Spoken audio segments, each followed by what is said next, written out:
In the last 16 weeks, I've completely transformed my physique. I was 92 kilos at the start of my cut, and as of this morning, I'm 76 kilos. So I've lost about 16 kilos in total. And growing up, I was overweight, and it was my biggest insecurity. It held me back from so much, and I believe it was the biggest cause of most of the negatives in my life. Last year in May, I went on a big bulk all the way up to January, almost as an experiment to see how much muscle I could build. And I ended up at the highest body fat percentage I've been at in a very long time. And I'm making this video from a fresh perspective so you can understand the differences to how I felt on my heaviest and how I truly feel now. And maybe you're watching this video from a similar position that I was at the start of my cut, and you're wondering how life will change if you truly commit to a fat loss transformation. I'm going to be detailing how my life was before, during and after my cut, and lessons I've learned along the way as well. Okay, so let's start. How was life at 92 kilos? The first thing that sticks out in my mind is I wasn't the same around my family, my friends, and just people in general. I was boxing with my best friend the other day, who's been coaching me in boxing for a couple of years now. And as I'm in good shape now, I think he was pretty comfortable to tell me, but when we finished our boxing session, he said, yeah, when you were at your heaviest, I wanted to distance myself from you, like you were just leeching off energy from the room. And that's exactly how I felt as well. I felt whenever I was meeting friends or I was around people, I wasn't able to give my best energy and my best self to other people. I felt almost as if I was lowering the frequency of the room and I was bringing other people down. And we've all heard that saying, you can't pour from an empty cup. And that saying is completely true. When your mind is full of insecurity and you're depressed or anxious, you give off that vibe to other people and that brings them down. Even though you might not notice it consciously, this is something you can't control. You can't fake being happy. People can tell when you're not happy, and I think everyone around me could tell that I wasn't. And I felt very uncomfortable in my own mind at this point of time. I was experiencing a lot more negative thoughts, and to kind of numb those thoughts, I was scrolling on TikTok and Instagram, wasting hours. I even delved back into old bad habits. I used to be addicted to weed, and I returned to weed, and I was spending a lot more time smoking and getting high. I was a lot more pessimistic, nihilistic, insecure, and that rubbed off into everything else I was doing. I had no routine. I was waking up late. My life was very disorganized. I had no sense of drive or purpose. I am a personal trainer and I wasn't able to lead my clients. I wasn't giving them good energy. I didn't feel like I was inspiring them to make positive changes. I was showing up to personal training sessions late. And all it takes is one thing to lead you in a negative spiral. So for me, this was being overweight, and then it was the weed, and it was the scrolling, and it was the no routine. And one thing after another, it just leads you into that negative spiral. I had less conviction at work. Obviously, as a personal trainer or a coach, you have to sell your services.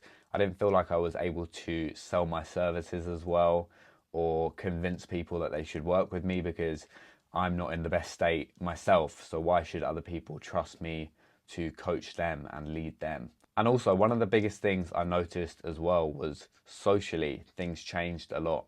I'm a very social guy. I think the people that know me would agree with that. I'm very extroverted. Every job that I've worked has been very social.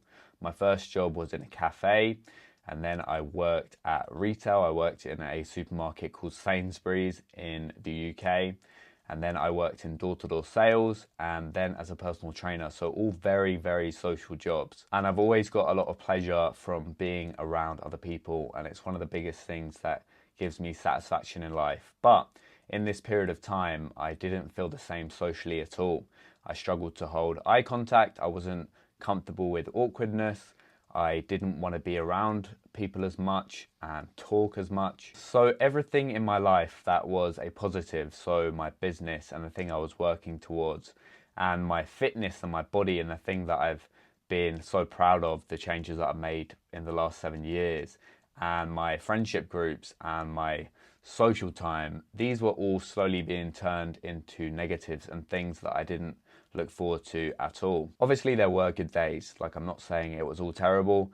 I still had good conversations here and there. I still had good days at work, but overall, the majority of my days I had a more pessimistic outlook on, and I didn't look forward to nearly as much as I do now. And lastly, although I was able to eat whatever I wanted, and I had this big calorie goal, I was eating 3,700 calories at the top of my bulk. I was trying to fill that calorie number up with junk food because it's quite hard to reach that calorie goal just off of clean food. And I'm a big eater. I love food. It's one of the biggest things that gives me pleasure in life. But that feeling of fullness and satiation eventually became very uncomfortable. Food is one of the biggest drivers and biggest sources of dopamine in life. So dopamine's a molecule in your brain that makes you feel motivated and driven to do things. And because I was constantly stuffing myself and eating a lot of food, that feeling of fullness and satiation made me less motivated and less driven to do other things. In my day, there was a lot of things I have to do. Like in the business that I'm in, you have to do a lot of things. You have to do your personal training sessions. You have to make content, you have to do outreach, you have to walk the gym floor and see if anyone needs help, you have to do your own training, of course. But I was only getting like half an hour or 1 full hour of work outside of my PT sessions done every day. And there were even some days where I got nothing done and I was just wasting away. I was just in bed scrolling, wasting time. And yeah, those were the main things that were apparent at 92 kilos. And maybe you can relate to a lot of these things, or even some of these things, if you're currently overweight and not happy with the body that you have. Okay, so I started my cut at the end of January, and now I've covered that side of things. I want to cover how I felt during my cut. It was a very gradual process. So I knew at the start, I can't think too far ahead because you can't really conceptualize everything that you have to do when you're starting anything new. My mindset was just to take one single solitary day at a time. And that's the advice I give to anyone that's doing a fat loss diet. The first few weeks were very nice. The fat was coming off very easily. Obviously, I was at this high point in my body weight. So my body was quite happy to go down initially, and I could cut on quite a high amount of calories at first. I felt a lot lighter. I started to have more energy, but visually there was nothing too noticeable. I put some pictures up on screen of like week 1 to week 4 so you can see the difference. Although there is difference, people could not tell around me that I'd lost fat at this point. But I knew I was on the right track and I knew I was making progress, which was good.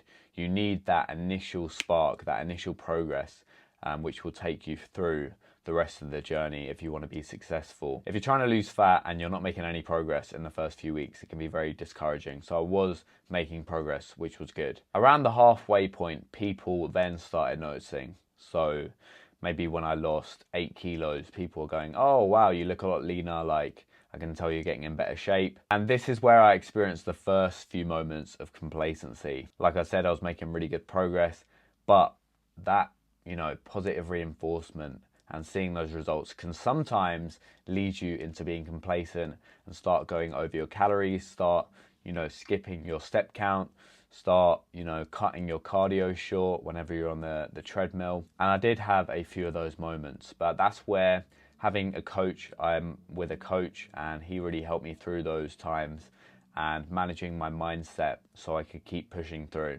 And in the last few weeks, so at this point, maybe like 4 weeks back, I've been so locked in. The habits are so ingrained into my daily life that it's not even really hard at this point. The dopamine I get from just seeing the visual changes in the mirror is far more than I would get from cheating on my diet and going over with my food. The later you get into a fat loss transformation or the further you get into a cut, the more visible and drastic the changes become. So the difference from, 30% body fat to 25 is a lot different from the differences between 15% body fat and 10% body fat. Okay, and now for how I feel at this point of my cut and how life has truly changed. So earlier in this video, I mentioned that I felt like I was a leech around other people. I wasn't giving off good energy at all. I wasn't truly happy and people can sense that. Now I feel the complete opposite. I feel like I'm way happier. I smile and I laugh around other people a lot more. I make more jokes. I feel that all my social interactions are a lot more fluent. I feel a lot more confident. I'm having a lot more deeper conversations. I'm giving a lot more positive energy to people. I'm complimenting people more. And there's a saying, it's quite cliche, but it's life is like a mirror, not a window. So you see the world as you are rather than it is. So when your internal state is positive and you're feeling happy, you're feeling confident, you have a high level of self-esteem, people around you will reflect that right back at you because you're giving off good energy and people respond well to good energy. And this is not a conscious thing people do. People don't look at someone and go, oh, he looks like he has a really low self-esteem today. Let me respond in a negative way. But when you give off that bad energy, people will just reflect that right back at you. So yeah, this has been one of the biggest realizations that I've had along this cut. The next thing I've noticed, even though I'm eating far less calories, I have way more energy.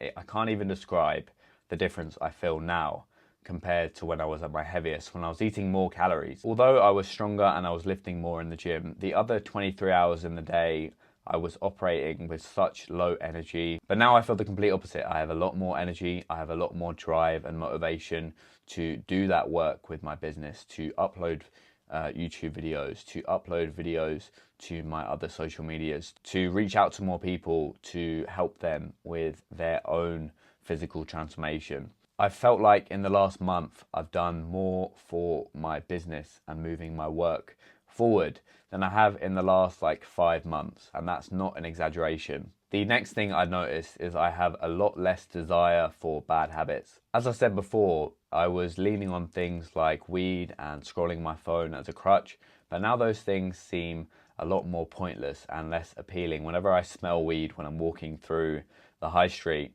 I don't associate it with that escape and that pleasure like I did before. Whenever I get caught in the habit of scrolling my phone, I am a lot quicker to get out of bed and get on with my day and get things done. Like I said before, when you're in that negative spiral, it's just like one negative thing can cause another and another. It's the same when you're in a positive upward spiral. One positive thing you do leads to another and another. So you get your calories logged for the day, you do your steps, you do your cardio, you're operating at a higher frequency, you have those endorphins, then you have a good conversation with someone, then you get some good work done, and it's just this positive upward spiral, and that leads to momentum, and that leads to so much more positive changes in your life. The next thing I've noticed is my relationships are a lot stronger and they're a lot better than they were before. My relationships with my family are a lot better. I'm talking to them a lot more. I'm a lot happier around them. I'm making a lot more friends. I'm more open with my current friends, and I'm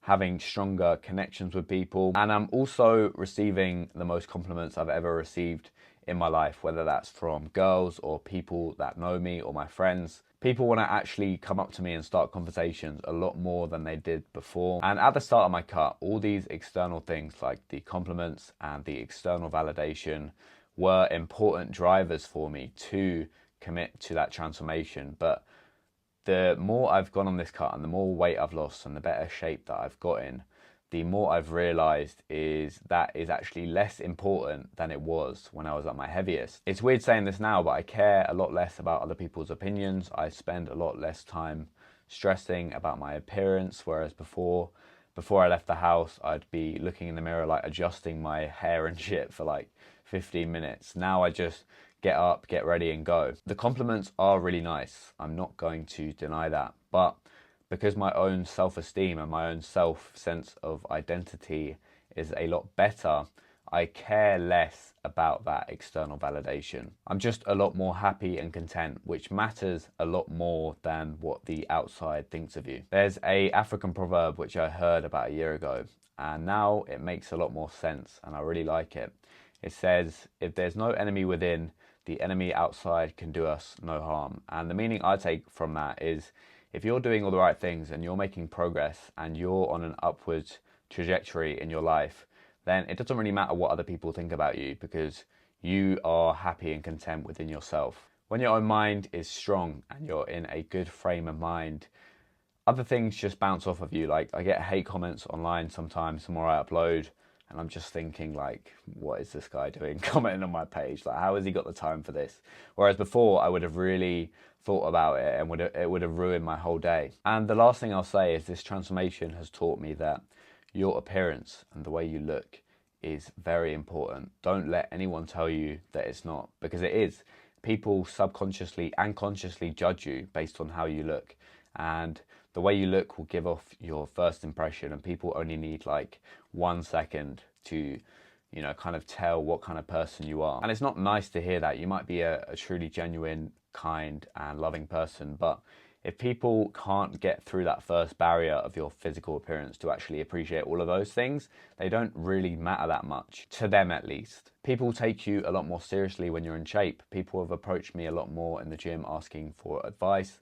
I've got a lot more inquiries with my coaching. I've noticed that people that I don't even know show me a lot more respect now compared to when I was at my heaviest. And yeah, if you go on your own fat loss transformation, you'll begin to realize all of these things as well. Now, I hope this video was valuable to you and you can kind of think ahead and think how your life might change if you truly decide to make the decision to go on a physical transformation journey, because it's not just physical. As I've detailed in this video, it's more mental than physical. But I promise you, if you truly commit and you make these changes, your whole life will change. I will never go on a bulk that far again, because looking back, it was not worth the extra muscle that I built.